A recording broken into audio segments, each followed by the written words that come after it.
Good evening, everyone, and welcome to an exciting episode of another series right here on Miss Hennessy TV. This is the She Is interview series, and I love speaking to incredible women. I have so many incredible women that I'm very proud to share time and space with. So I decided to dedicate this interview series to these brilliant women.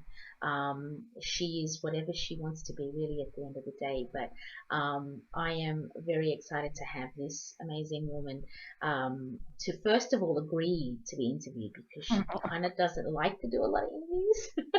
But I'm really grateful that she has agreed to do this chat. The beautiful Krystel Diola. How are you doing, my love? Hi, Maxine, Miss Hennessy. I try, honey. I try. I try. I I do know. my best.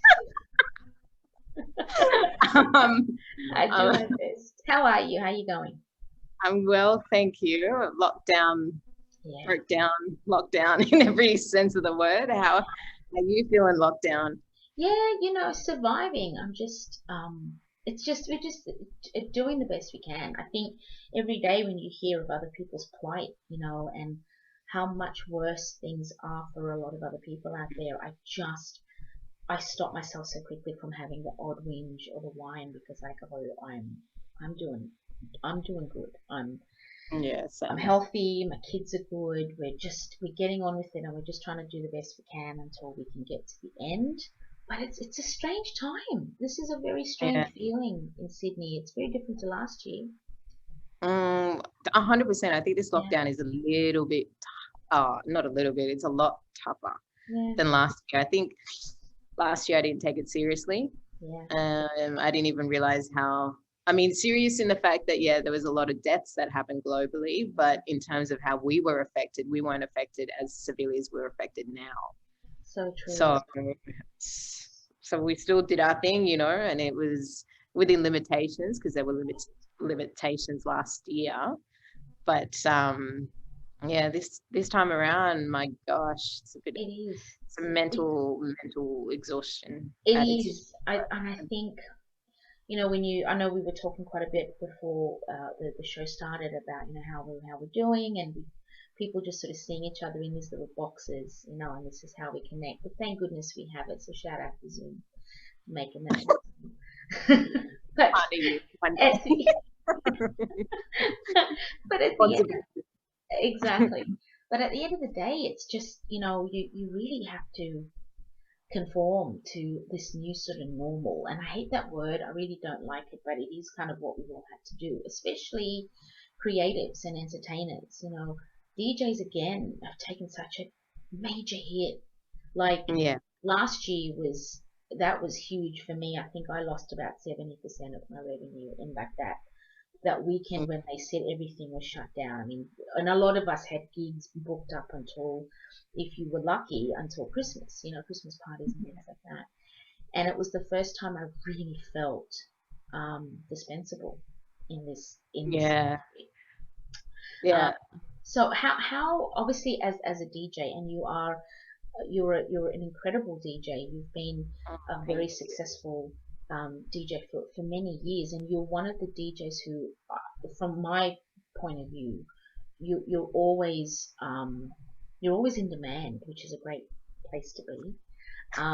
And I see you popping up in these really unusual but like seriously dope events that you just kind of want to go to. You know what I mean? And it's not rah rah stuff. It's like uber cool. So Oh, thank how has it you. been for you with this? Like how like creatively? What have you been doing to maintain? During COVID, this Yeah, second lockdown, yeah, I'm working quite a lot, and so that's occupying a lot of my time. But I really miss DJing, to be honest, and just to kind of full disclosure, and I really appreciate your massive grand sentiment, but in demand in Sydney, in the sense of really cool bespoke stuff, is that there's a difference of there's those in demand. Whereas I like a lot of the tastemaker stuff, things that yeah, are really kind of off kilter and music that isn't really, I guess, heard in a lot of places, or has a little bit more kind of soulful depth to it, but still fall to the floor, whether you get good people dancing. But this time around in lockdown, it's been a struggle. Like I've got my turntables set up, which is actually loaned by a friend, a very dear friend, because she's like, just borrow it. And I'm just like playing to a party of one, which is me. Working on a lot of techniques, but it ebbs and flows. Like some days I'm so inspired, some weekends, like last weekend, I was super uber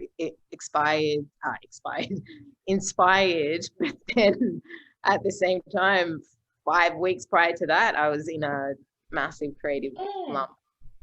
So that's really interesting that you say that, because I think people, I mean, look, this is just an assumption of it, and myself being a DJ as well, I'm glad you've said that, because there are times where you do get in a slump, and I think people just automatically assume that DJs are always on, they're ready, and when you've got a gig, even when before COVID would happen, there was ebbs and flows for me, and I'd have to get motivated before a gig, because you're not just playing music, you are creating setting for the mind, right? Yeah. You're creating a memory through music for the people that are there that don't know you, but you're connecting with them in the most intimate of ways through music. So that's not just, I'm just going to pop this on and hope for the best. It's a mental job. So if you are down, what are your sort of, like, how do you get yourself out of your fun? Oh man, there's a lot of music production stuff that I'm trying to grapple with in terms of wrapping my head around production. There's a lot of things. Yeah, there's a lot of things, and I'm not really technically minded in the sense that it comes easily from other people. It comes easily to them, but for me, I'm very much heavy on how I feel, and I can hear it. I can use my guitar. I like use my guitar a lot to kind of come up with melodies, or just if I'm in a real bad slump of creativity, but my spirit is still good. I'm not like, what is me? I'm not that. It's more like, man, how can I can't get my, my arms, my scratching on point. Some days I'm like, yeah, this is sick. I've not done that before, because I'm just vibing it. Right. And then other days I'm like, what the just what is that? And I'm like looking at the turntable going, what is that? Like it's just, and then you just try over and over again, and then you give up. And so then I end up just going on YouTube and picking up my electric guitar. I've got an electric guitar and turning that on and jamming to what I hear. So that kind of keeps it in space. That's interesting to know that, because obviously what differentiates like you and I is you're like a turntable, like, so like you'll do like scratching and stuff on a turntable, like old school vinyl turntable stuff. But endorse it. It's like DJ D, holy moly. DJ D is like, she's an athlete. She's on a different, that's a different. Please, when like you interview D, she's ready to go, like her hands are ready, and I'm like, no, D, we're talking, we're not gonna. Scratching you, boo boo. Like, there's no battle coming from me. We're talking. We're battling with the mouth. Okay, we're not. Yeah, D's on a whole other level. Shout out to you, D. Yeah, 100%. But you're like I've seen you, like when you've done your live sets, or when you've toured with Dobby. Like, shout out to Dobby. You've been amazing. Like you've held your ground. You've done your stuff, like with the scratching, because scratching can be quite an intimidating art form, right? I was never adept to it. I'm just the DJ, pop the get your your beat mixing. It's the groove, it's the selections, it's the transitions. You got all that, right? I just omit the scratch because the nails are too long. That was always my excuse between me and you. But how do you, like, just hearing you kind of say that, like sometimes you get in the groove and sometimes you don't. Like, do you practice a lot with the scratching, or is it just again something that comes when you feel like it? I don't actually know how I managed to take to it, to be honest. I always hung out with boys who, like all my close high school mates, we actually broke into one of our mates' basement who had like a stereo. Shout out to Chris Lowe. And his brother, who's no longer with us anymore, but we all used to hang out, and in that basement, we'd get up to some mischief and, smoke weed in high school and listen to records and talk about anime, and had all these guys who were really interested in some weird stuff that I was exposed to, being quite sheltered. And then, having geeky LAN parties and just, but the cornerstone to it all was like music. Every time we'd get together, it was always about music. And then it eventually progressed into mates owning their turntables. And then it was like, let's all have a massive, piss up. We just drink and at the house. And then it was like back to back. And show me how to do that. What are you doing? How do you do that? And the guys would be so sweet and just teach. And I would never get it until I don't know when, at what point, but it just clicked. And What I think, because when I first saw you DJing, when I first knew that you were a DJ, I think you were doing something with Mirror. You were performing with, or you were going on the road with Mirror. Shout out to Mirror.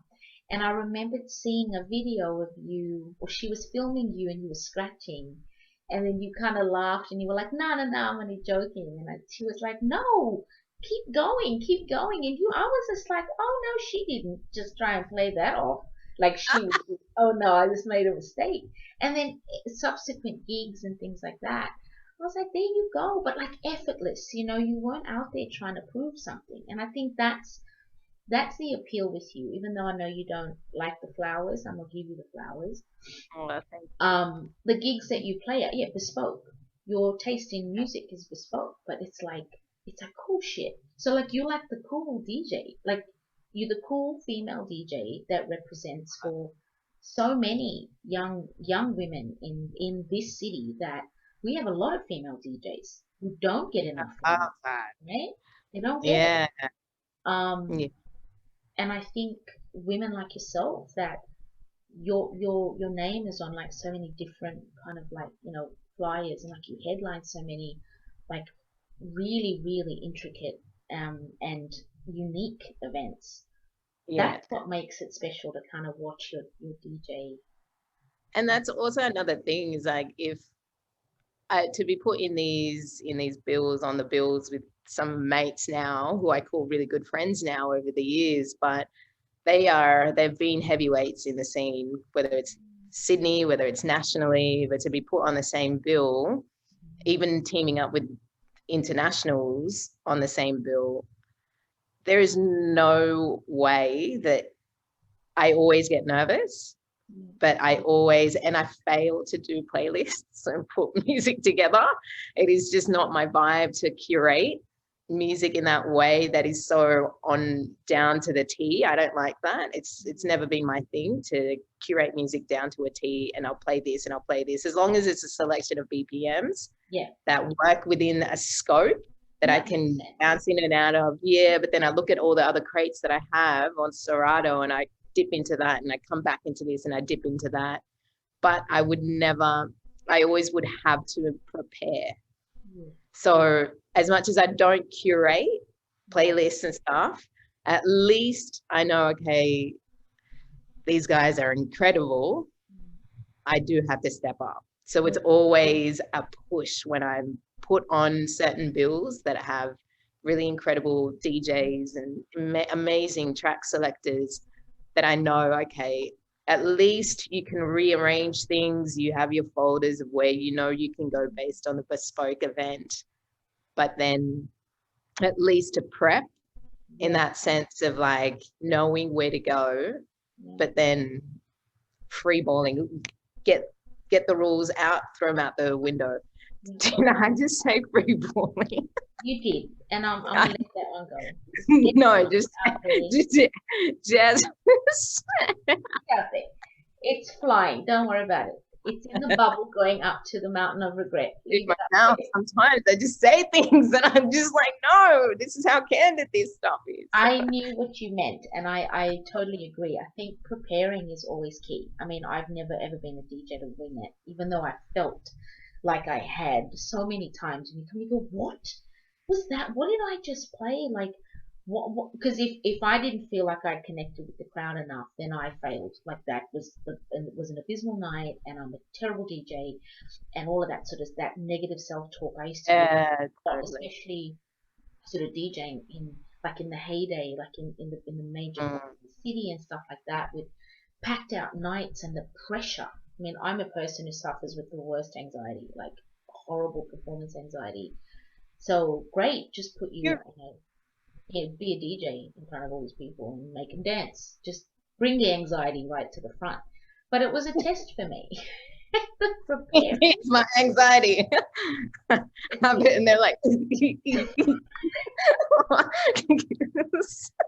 That is it.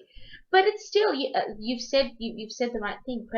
Preparation is key. I think the playlist thing, I've never done the curated playlist thing either. It's too hard because you again if you're an emotive person and you're connected to the music and how you feel at that time, you're going to play what you feel, but you are going to cater to the crowd as well. And yeah. but preparing beforehand, oh man, if you could have seen the scenes. I don't know if it's the same at your house, but crying, wailing, scratching on the wall. No, only joking. Just a The lot prep, of bleeding. yeah, but the prep is always what I find really interesting because once you get to the gig, it's actually out the window, and I can't play to a, a set of expectations. This is because that I find hugely boring. Yeah, I cannot stand just, I don't like it. My brain doesn't like it at all when there's something linear to something that is actually based on feelings and based so on true. the reaction of the crowd or based on the DJ that just played before you. So you just like, yeah, I prefer that I scope the space out first. And sometimes I hit it, sometimes I miss it, and sometimes but then it is what it is. I think the transitions are what I'm talking about in terms of prepping and just making sure, okay, like if you haven't touched turntables in a while, better get on it That's because you it. got this gig. Yeah, absolutely. And I think too, a lot of it has to do with like technology. Like I'm still a bit of a fossil. I'm slowly getting into the Serato thing, but only now because I've always, transitioned from radio DJing into DJing with the CDs, right? The CDJs. So for me, that was where I started and kind of where I sort of stayed because I never thought of DJing as a career move for me. It was just something Yeah. I could do, and it was the How transition. did you get into it? It was Oh, sorry. literally no. It was literally the transition from my radio show initially when I first started in radio like 20 years ago. I used to have a couple of promoters that used to promote on my show, their clubs, and they used to be, man, we listen to your show, your playlists are dope, like they're amazing. Are you a Mhm. DJ in a club? And I went, no, please. There's no scratching here. Because, at that time, everyone was doing the DMCs and the battle scratching. And It not was like many women hardcore, yeah. see it. Not many women. I think Dee was obviously Mm. doing a thing. Georgina Reed, shout out to Georgina Reed. She was one Yeah. of my biggest influences. I love that woman. Um, and then I can't remember who it was. And he had a really cool night. And he was like, look, would you ever think about becoming a DJ? And I was like, nah, no, that doesn't sound like something I do. And then I was like, no, you know what? I kind of am interested in it. Let me see if I can do this. So he put me on one night. It was like the early set. And yeah, liked it more than I thought I would. And Love then it. he Love booked me it. next week. And I just kind of started slow, but I was really happy with the early sets because I got to warm the night up. I got to set scene. Yeah. And again, I'm not the rah-rah DJ. I wasn't the one who people were coming to see at the time. So I was Mm. cool with that, setting it up. I'm still not a rah-rah DJ. I don't care about rah-rah DJs. it got to a point where it did, because then I then eventually I got involved with, the Red Room family, and that was an incredible Yeah, experience to be yeah. the You were only the rah-rah DJ for that I was space for a our while. DJ, and I was the only female DJ on that bill for 8 years. Good.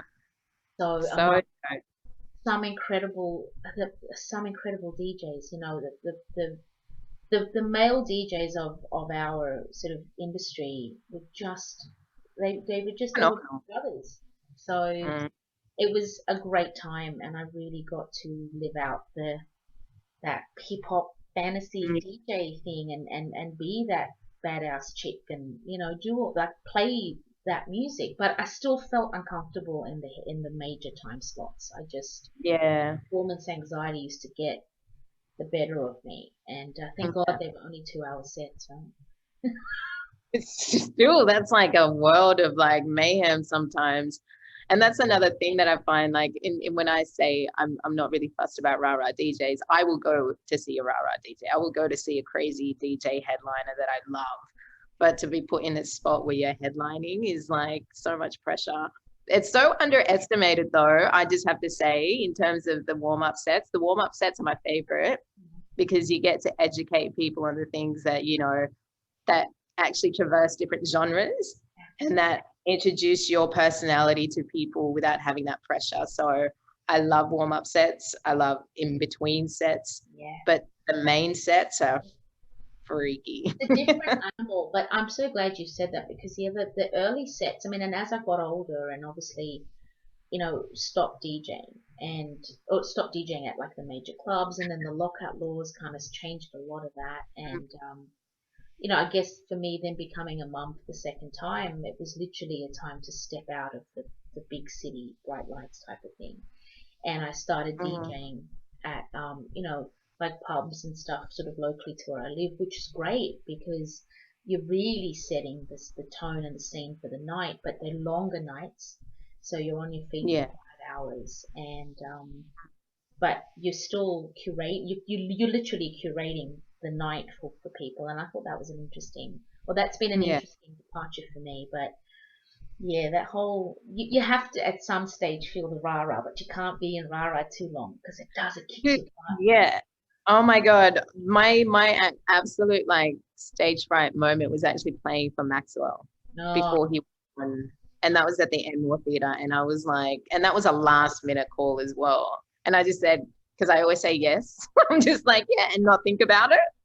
And I'm like, as soon as I got there on stage and seeing mates, and then they're just yelling your name out, and you're just like, I don't know what I'm doing here. you Like, can call it that, and it was a great fit. And I remembered walking into that, and I was like, no, they didn't. I was like, it was so cool. I think to see again, and I know I keep saying female DJ, but I guess because I've come up in that era where there weren't many of us, and and being in Australia too, there aren't many of us. Even though there are female DJs out there, there's not a lot that sort of take the shine. yeah, And to it's see changing though. it is changing. It is So changing. I'm so excited about the future because of all the younger generation. The younger generation are actually taking it from visibility to actually intersectionality as well. I love So that. they're speaking to the aspirations of so many different communities, whether you come from an Indian background or whether you come from a queer background or whether it's like genderless background, or you're talking about, really important, whether it's economic, socioeconomic values. Mm. They're bringing that to the forefront through their music and through other channels, which is like labels or TV, like online presence. Yeah, It's actually really friggin' exciting. I think what's happening for a lot of women around the world, but at the same time, it's still a minority, it still a is. very small percentage. Yeah, it is. But I'm glad that you said that, because that was going to be my segue, because you've not only DJed here, you've DJed overseas, and you've Mm, been again. I said, I mentioned that you've been the tour DJ with with Dobby for quite a few years now, and you guys got to yeah. travel uh, Yeah. across Europe, I and love Dobby and Viv. oh, he's such an incredible soul. And He's just such yeah, a beautiful, beautiful soul. yeah. So He. the two of you work really well together. Oh, Um, thank you. and there's a great friendship, a really, really lovely friendship there that you have. What was that experience like? Can you share what DJing overseas was like for you, and obviously being there with a great mate who was also introducing himself musically to a whole other Mm. side? As Whoa, an Aboriginal Filipino as well, which is a really big wow, thing. Yeah, crazy. it What was was that like? amazing. It's so amazing. I mean, I think one of the biggest perks to doing the things that I've managed to accomplish, this one in particular, is actually hanging out with mates like Viv and Dobby. And Dobby is one of the most incredible musicians. And to be honest, when Randy asked if I wanted to DJ for this young kid, he's great. Here's a video clip of him. I was like, all right, I'll come and check him out. And this is at Prince Alfred Park. I'll come back to the overseas trip in a second. But I saw him. I was like, Jesus, this pocket rocket he's exactly what his videos are like. So there wasn't like Yeah, a mismatch of personalities. Like what I saw in a video was exactly what I saw live. But then he was actually DJing with one of my brothers. I call him like Samir, wow. right? So Samir is like one of my dearest pals. Like I call him brother. Like he saved my ass overseas from here when I was like, just needed a place to crash. Yeah, So I called him and I was like, can you help? But yeah, so he essentially, I was like, I'm not going to touch that. I think they work well together. mm, And then conversations happen. No, you should be the DJ for him. And I was like, oh, is this because it's a pillow thing? Like two Filipinos, let's get together. yeah. Let's get that question out of the way. It was like, but I just said yes. And then actually, what got me so hooked was the fact that I got to know him. So I'm not really about the person in terms of what they do or who they know. I'm actually about the heart of everyone or the person that I want to work with, and he showed me 100% where his values lie, um, just everything about him as a human being, where he stood for. And geez, I've learned so much from him, just learned so much. And he's like my younger brother, and I've cherished every moment I've had with him and Viv, because even Just Viv and I, there's such important, necessary people to yeah, that just that real authenticity. There's yeah, just there's everything real about them. And you guys have traveled not only obviously overseas, which we'll talk about, but you've also done some incredible stuff. I think just before this lockdown, you guys were traveling sort of with a country, going yeah. back to countries. Jeez, that was That looks amazing. incredible. It was incredible.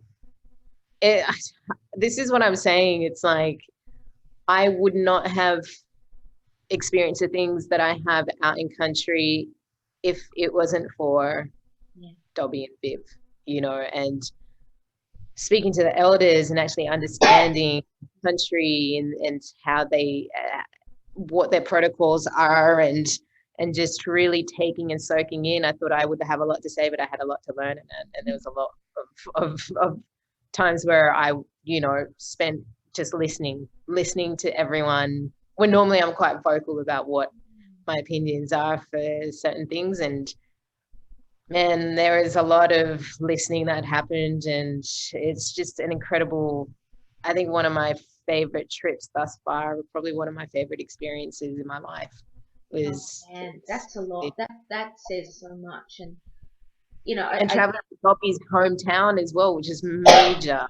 really, Warriner, yeah. So we traveled there, Lightning Ridge, Colinera Bryant. I probably said that incorrectly as well, so my apologies. it sounds right. I don't know. So you said that right. But it's there's so many places that we travel to, and also with a really tight group of people like Bala Luke, for example, and Lolita, who I just actually got to know on that trip, you know, and we've come out stronger in terms of experiencing life together. And it wasn't just about music, it was actually sharing dreams and aspirations and learning from each other's culture. And Lolita, That's what it's about, isn't it, Krystel?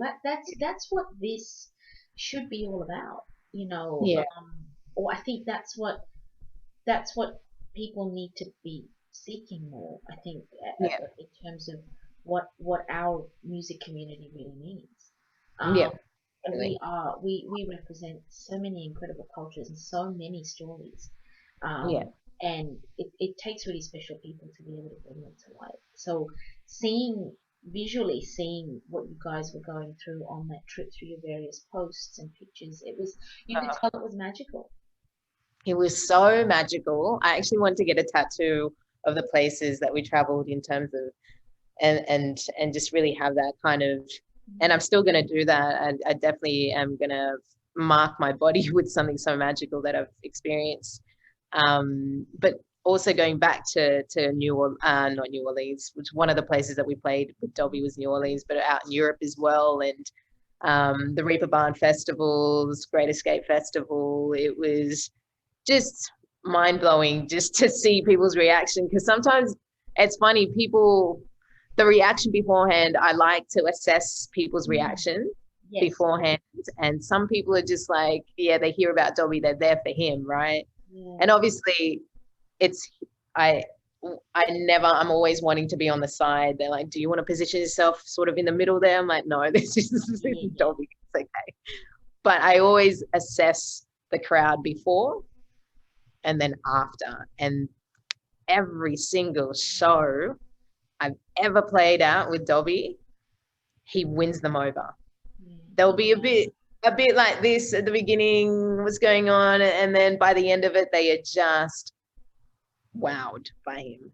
That must So have been a real trip, being overseas, being in Europe, these two Filipino blended, kids from Sydney, Australia, bringing, hip hop to. I mean, you guys were what in Germany for quite some time. Is that correct? You played in Germany, and then yeah, did you travel throughout Germany, or was it Germany and then like Paris and that sort of? How did you? we were just there for Reaper Barn Festival, but then we kind of traveled, and I have completely, all the locations have escaped my mind. And I'm it's going to geographic test you. followed on Instagram. But I had fun. Yes, um, I can imagine. it was great. And I also, so yeah, Germany was fantastic. Also that in itself, seeing people's reactions and not knowing, like, this young pocket rocket being Dobby, who really just is all about culture. Yeah. And then when the musicality comes into place, so he's not only talking about protesting and keeping culture alive and what it means to him to be Aboriginal, he's basically, once he starts double time rapping, getting on the drums and showcasing his skills as a musician, geez, that's on another level. So not only are people going, wow, I'm learning so much about First Nation, a First Nation artist from so-called Australia, who is very much about, making people aware of the inequities that are happening here, but he's also doing it through a profound medium, which is music, and having that impact together is incredible.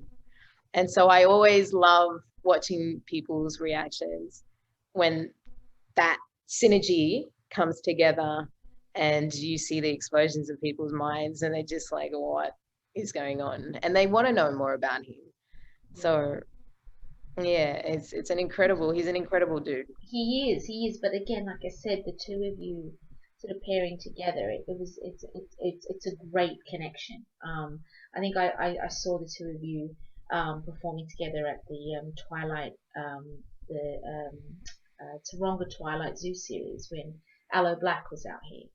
and that was when Oh, I yeah. saw you guys. I was like, oh my God, I didn't know you were on the bill. And God, it I was forgot about that. There's so many things you've done. I so completely forgot many. about And I had my kids with me, and they were just excited that Mum knew people on the stage. I was like, Mum knows everyone.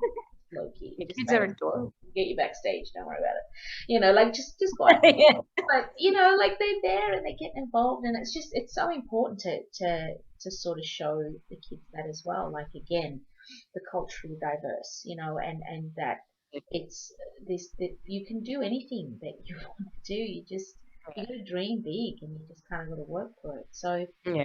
that brings me back to now. Obviously, you've given us a bit of an intro into what made you kind of get into DJing a little bit, hanging out with your guy mates and just sort of messing around doing all that sort of stuff. When did you realize that there was a career to be had here with this and something you could really it'll make a living off, but also define yourself in a way to be the DJ that you are? When did that light? To be honest, I never sought out to be a DJ. It's only because I said yes. I'm pretty much the type of person that just will say yes until it doesn't make sense. Love it. And I don't really think about it too much.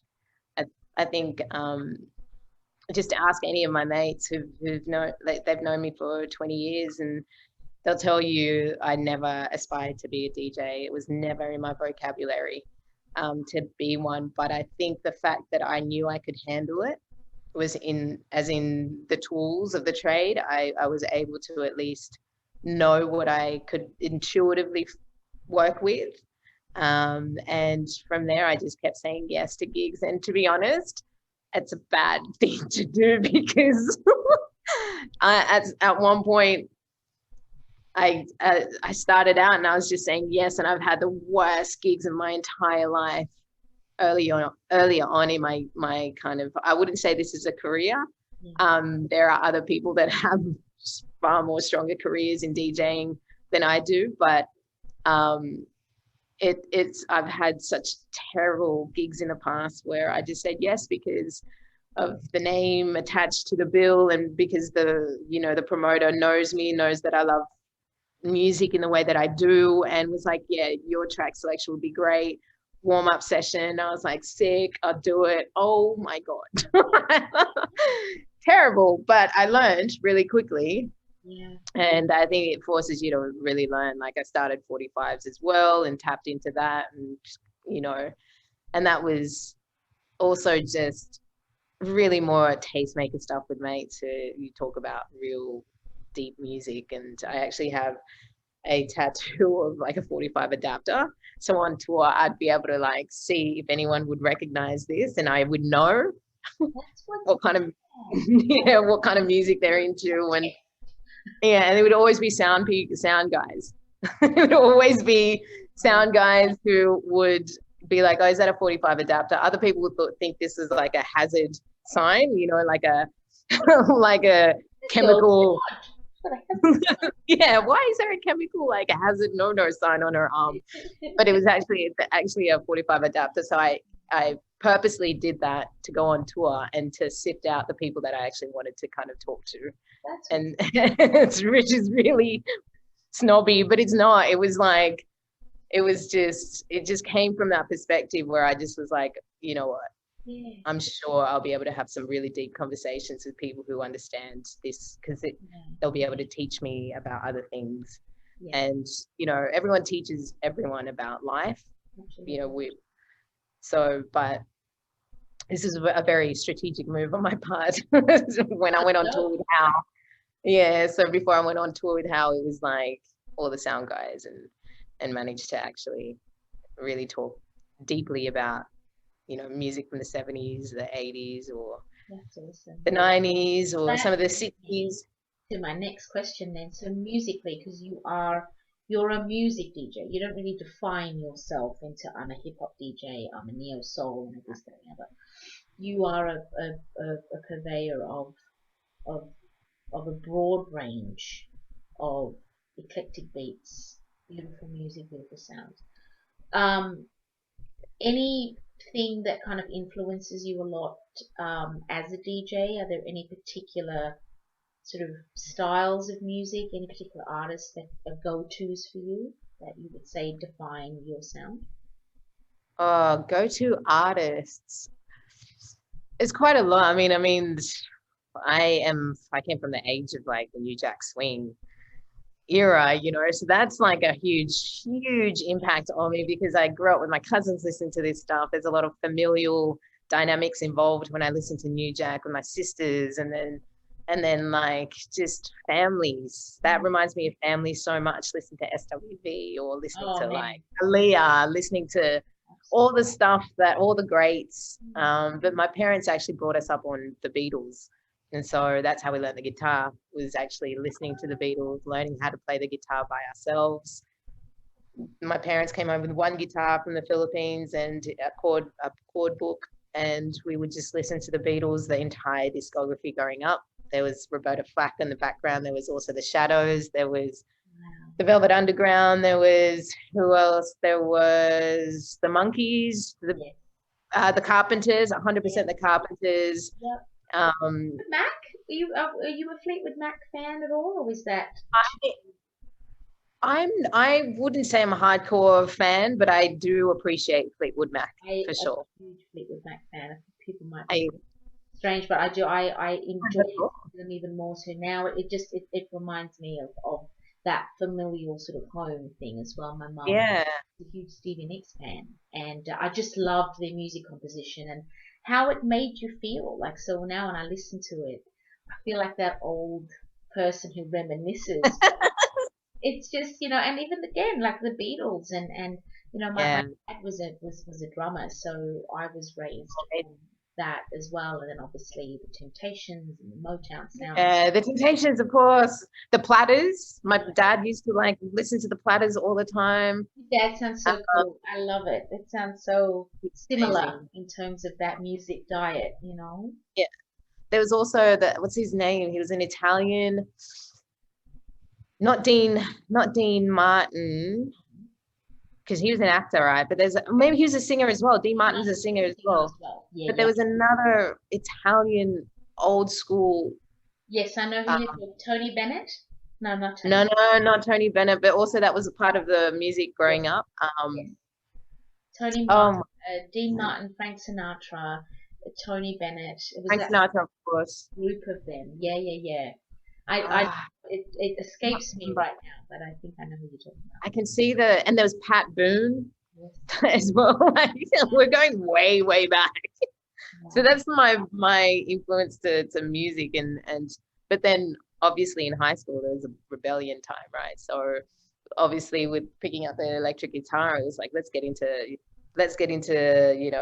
grunge. So it was like Jebediah, Frenzal Rhomb, there was Marilyn Manson, there was added the Corn, at the drive-in, was a huge fan. Who else? What's her name? All these memories are coming back to me now. It's all these like high school memories. That's crazy. So you were into that as well, like you got Yeah, into that. No, I that's loved it. wow. So like, what I love about now? Like being sort of and being the you've got a keen ear for again, and I'm going to use that word, the bespoke sort of stuff. What influences you now? Like who are the artists? What is the music that you are drawn to more now when you're not putting the playlist together, but when you're standing in front of a crowd, or when you next get to stand in front of a crowd and you want to play? What are you playing? When I'm standing in front of a crowd, like when I'm playing, or Yeah. oh man, my influence is so different nowadays. Like, and it goes back to the early 2000s. I feel like I've gone back into, remember how Faithless came out in the early, like the mid 90s, and all the dance stuff that's happened.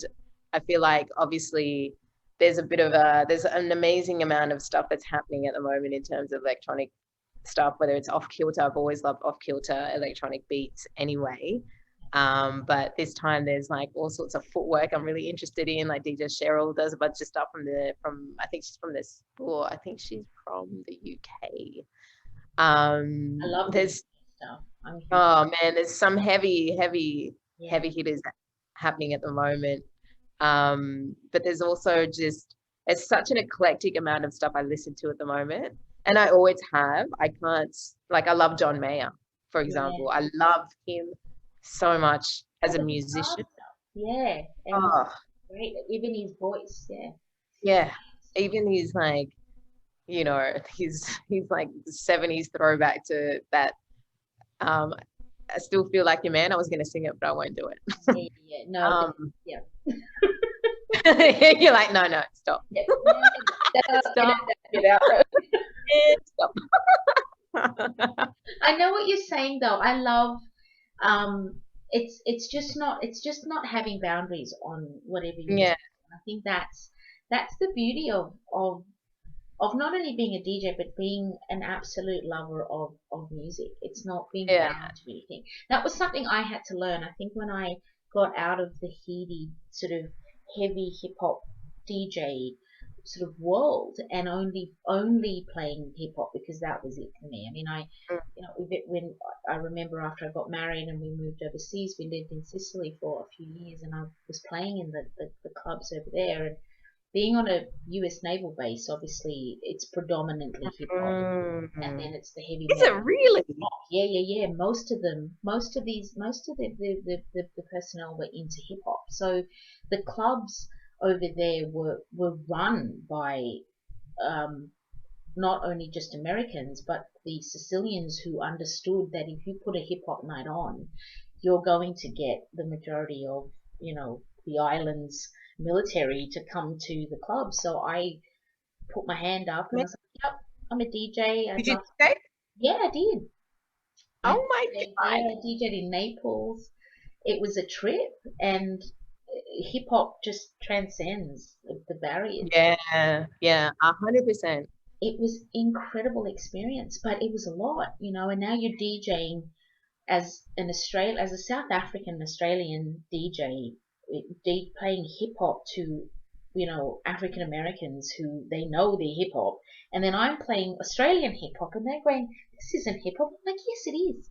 You did just because it started here doesn't mean it doesn't happen anywhere else. And then I'm trying to educate them while I'm doing the show. It was the Yeah, craziest that's amazing. experience, but it was education as well. And I'm dropping Scribe and I'm playing Savage and I'm First strike, New you Zealand. know I love, yeah, playing yeah, praise and I'm playing like that Aussie hip hop stuff mixed with the American stuff, and that's the beauty of music yeah, education, I think. yeah, 100%. Oh man, even when I hear like, any Wu-Tang or Busta, old Busta, or any old school hip hop, like even Keith Murray, or like just Gangsta. all, yes, Yeah. 100%. Completely forgot. But it's just like it's obviously Tupac and Biggie, but Mm. I think I because of my parents' influence on my musicality, exposing different genres at such an early age and really understanding like music is so beautiful in every genre that I I just couldn't just stick to one music Yeah. genre. It just gave me itchy feet and I became so restless. I It really did. I was just like, I'm getting bored because I just couldn't expand my mind. And there's a lot of Italian disco that I'm loving at the moment that I'm really hacking into. There's love some that. like really thick, beautiful, lush strings and just like these beautiful like grooves with some of the stuff I'm listening to.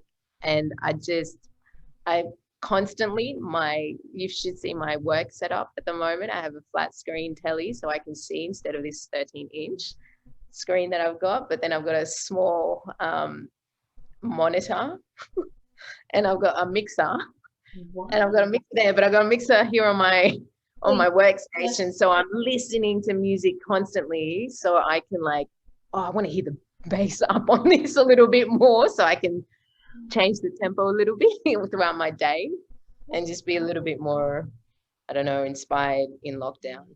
I feel you. I feel you. But you are inspiring, and it's just I'm looking at how the time flies when we chat, and I know I'll wind it down now, but it's always such a privilege to kind of get inside your mind a little bit and have a Uh, chat and see what makes you tick, because you are a very private person, yeah. and you just go about what you do, um, with great humility, but you've done some awesome things, and And I keep forgetting because I'm you like on to do. Yeah, you do. It's okay, I'll remind you. That's all good.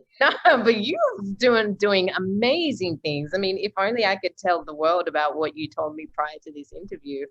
Like, are you allowed to say it or not allowed to say? Yeah, Because you're doing so many things back to back at the I moment. know.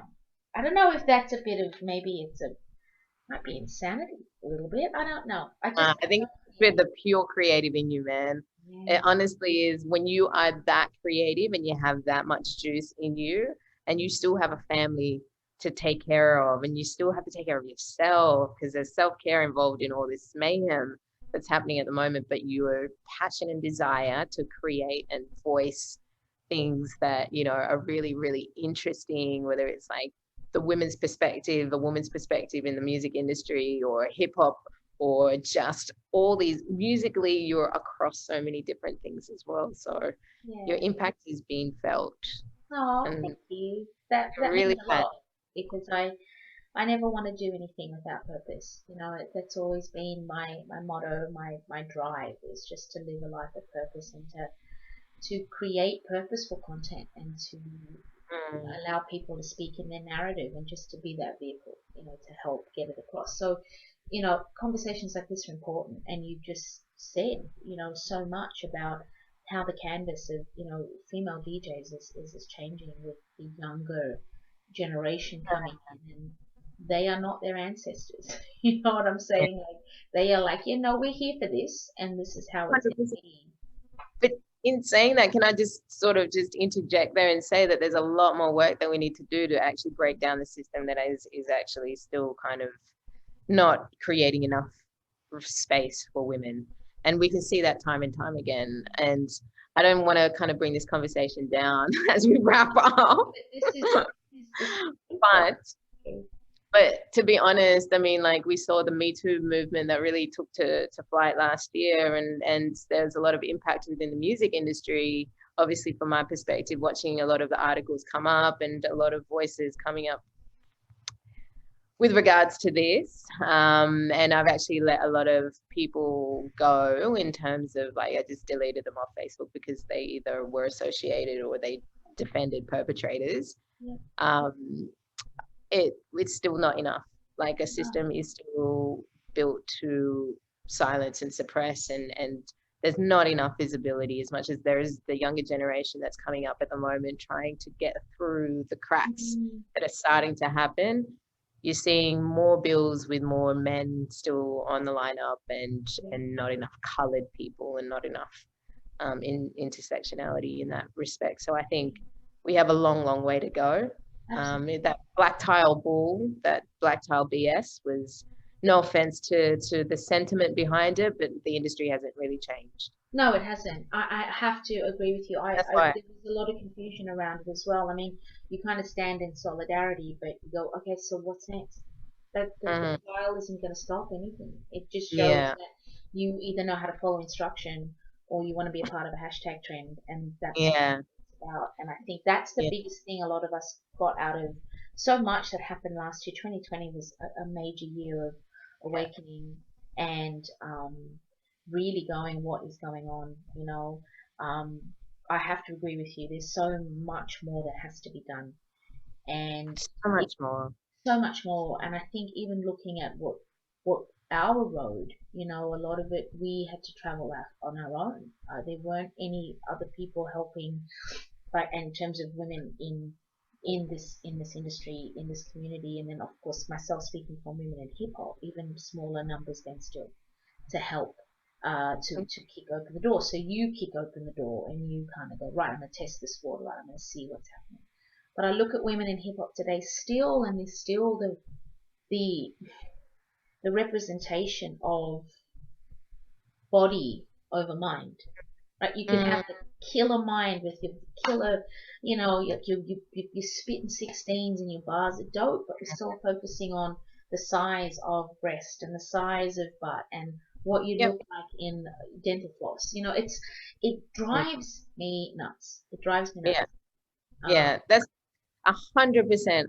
And that's part of the reason why, as I have one foot in the industry and one foot out, because I just don't believe the hype. I don't really understand the very core of the music industry. I have issues with it in general, but I believe in people. So I believe in choosing the people I want to work with based on their merits and based on what they stand for. And that, I think, if we can, I don't know, like that, if I personally can continue doing that, I think I'll be a lot happier, a lot more sane. I don't have to sell a part of my integrity or my soul just because I want to be in an industry that actually is not catering to like, I guess, a larger part of women and women of visibility in terms of culture, cultural backgrounds. There's so much to go into. We could really hack into a different version of this conversation Absolutely. and have a round table of like I discussions on this. love But yeah, but I mean, it's a long way to go, but I think it's slowly, I say that with like, No, it's not even snail pace. It's the juice behind the snail that tries to catch up to the snail. That's where we're at yeah, with it. that's, The juice that trails behind. wow. I'm not even trying to be funny with Oh my that. God. Just on a different note, I have had so many people talk to me about snails or reference snails. I have never come across this week with the amount of snail references. Yeah, that's really weird. What does that mean spiritually? I wonder. As we get off this interview, what does I'm snail? like, okay, snail. Oh, text you back. Maxine, it means I'm Exactly. like, it's a house. The snail has the house. That's the shell. Anyway, we'll figure that out. Yeah, that's it. That's for another time. But listen, I totally agree with your sentiment with everything you've said. It's yeah, I mean this is why we have these conversations though. Like you got to unpack. And it's not just to have it for the case for the sake of having it again. It's not just for a hashtag or it's just we're in such a crazy time culturally right now, Yeah, yeah, socially and culturally. yeah. It's a very wired time, but I think these conversations have to be had at more in-depth levels with more women, um, not just sort of sideline sitting. There's so many women that work in this industry and work in these communities, and I don't know if it's maybe out of fear or concern that they don't talk up about it. I'm not sure. I'm not in it as much as I used to be anymore. I've created my own path because of that, Mm, and I just didn't want to sort of dance to the beat of somebody else's drum. I've never been that. yeah, Um, yeah. so a lot of the Because time, it's that saying, "The cheese stands alone." You but I'm an observer, so that's where I guess the power in that comes from for me. but I think there's so much power in observation. Mm. There is so much power in it, if especially if you observe how.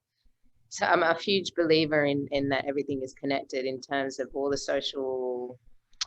cultural upheavals that we've had over centuries, and then obviously geography has a lot to play with war and why certain countries are at war together, and that is actually based on the framework of geography and how that actually plays out and manifests in kind of cultural behaviors. And then you look at within that, there's all these like burgeoning artists that spawn from these sort of underprivileged areas, but that's also impacted by technology, impacted by the entire grand sphere of politics. And I think everything is so connected that we can't help but understand nothing actually works in a silo. Nothing is really standing alone in that that you Yes. aren't just standing alone. Like there are people that actually think the way you do, and I've also gone through similar things that you have, and are standing alone in the sense that they're creating their own path, Yeah. but you're allowing the use of tech and you're allowing the use of all these things, that it's actually working in your favor to do something bigger and grand. I like that how you put it that way. I do hope that that's how it's received, because again, conversations like this is so important, and it's not about, yeah, we talk, we laugh, we have these little historical sort of trips back to how we started, and great memories, and being nervous on stage but still doing it and saying yes to every gig and regretting it afterwards. I mean, this is what every DJ has done in their lifetime, but there's so many more incredible conversations that we need to have, and I just hope that this is the platform that we can do it on. I'd love to. 100%. I'm sort of open. I'm like 100%. So see, now she's going to be available now, and I ask her to say yes. No, 100% for you. No, I know what you meant. I was just trying to reel you in. So yeah, no, I agree. But listen, thank you. Yeah, thank so you much for your time and your presence and just your thoughts, and it's just so appreciated always. Thank you so much for having me, Hennessy. Thank you so much, Miss Hennessy. Anytime, love. Anytime. You're amazing. You too. Thank you.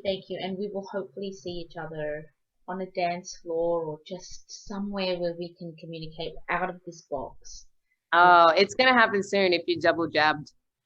I'm one jabbed. Wait, I'm one jab down too. Getting there. Yes, sorry, I'm getting there. People are going to have more freedom than mine. That's it. I'm not going to use snail reference, but we're getting there. It's so weird. It's very strange. It's strange. But thank you for your time, my love. Stay safe. We'll speak soon. Thank you. Bye. Mwah, mwah. Thanks for having me. Bye. Thank you for being a friend. Travel down the road and back again. Your heart is true. You're a pal and a confidant. And if you threw a party, you invited everyone you knew, you would see the biggest gift would be from me. And the card attached would say, thank you for being a friend. We're South Bronx with the real deal, and again we'd like to say, hang on in there, relief is on the way. Everybody, come on!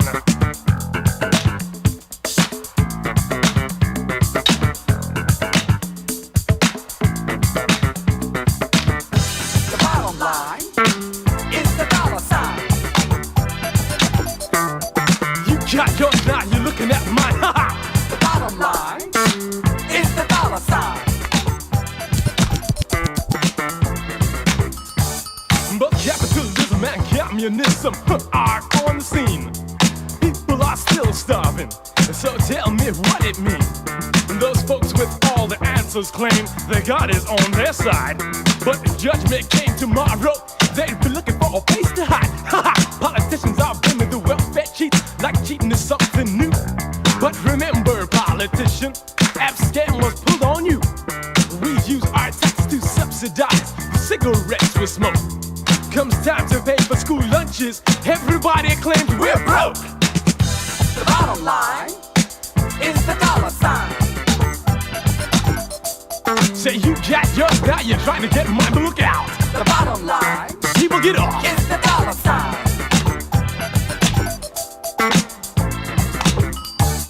We claim we love humanity. How come there's so much poverty? Cause of what we do and what we say is just as different as night and day. We claim we love humanity. How come there's so much poverty? Cause what we do and what we say is just as different as night and day. The immoral minority wants to spend the money to arm and win nuclear bomb unemployment. Cause that's what's doing all the harm. They're lowering our taxes, cause high taxes are the whack. We'll be taking home more money if we ever get our jobs back. The bottom line is the dollar sign. Say you got your, now you're trying to get mine, but look out. The bottom line People get up. is the dollar My sign. dollar. People get up. The People bottom get up. line People get up. is the dollar sign. Get off for my dollar. Look out. Bottom line is Get the off for dollar my sign. dollar. Everybody.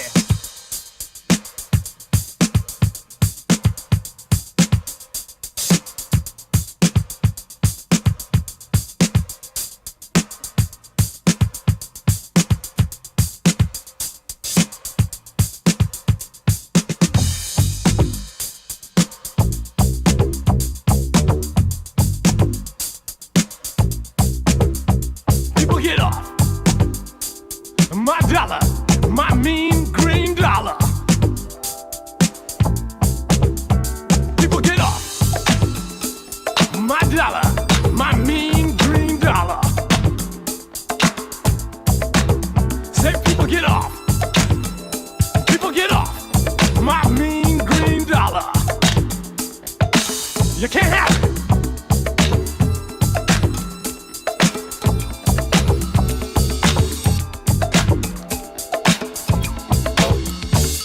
Both capitalism and communism are on the scene. People are still starving, so tell me what it means. Those folks with all the answers claim that God is on their side. But if judgment came tomorrow, they'd be looking for a place to hide. Politicians are blaming the welfare chiefs like cheating is something new. But remember, politician, app scam was pulled on you. We use our taxes to subsidize the cigarettes we smoke. Comes time to pay for school lunches, everybody claims we're broke.